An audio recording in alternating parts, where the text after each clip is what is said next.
পাকিস্তান দেশটি দিন দিন বিভিন্ন সমস্যায় জড়িয়ে পড়ছে, তাদের সমস্যা বিভিন্ন দিক থেকে এসে ঘিরে ধরছে। এই দেশটিতে কিছুদিন হলো বেলুচিস্তানের একটা সমস্যা চলছে, আর সেটা হচ্ছে বেলুচিস্তানের বিএলএ অর্থাৎ বেলুচিস্তান লিবারেশন আর্মি, এই একটা বিচ্ছিন্নতাবাদী দলের সঙ্গে তাদের কিন্তু যুদ্ধ চলছে। তাদেরকে নির্মূল করতে, তাদেরকে কন্ট্রোল করতে প্রচণ্ড পরিমাণে ধকল পোহাতে হচ্ছে। এছাড়া আফগানিস্তানের সঙ্গে যুদ্ধ, ভারতের সঙ্গে জম্মু কাশ্মীর নিয়ে ঝামেলা, এরকমের বিভিন্ন সমস্যা তাদেরকে বারবার ঘিরে ধরছে, তাদেরকে জড়িয়ে ধরছে। তারা উন্নতি করবে কিভাবে? এছাড়া আমেরিকা, তারপরে আপনার চীন, তারপরে হচ্ছে সৌদি আরব, এই দেশগুলোর থেকে নেওয়া যে ঋণ, এই ঋণের বোঝাগুলোও টানতে তাদের অনেক ধকল পোহাতে হচ্ছে।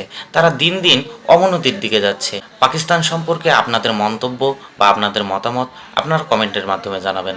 ধন্যবাদ সকলকে।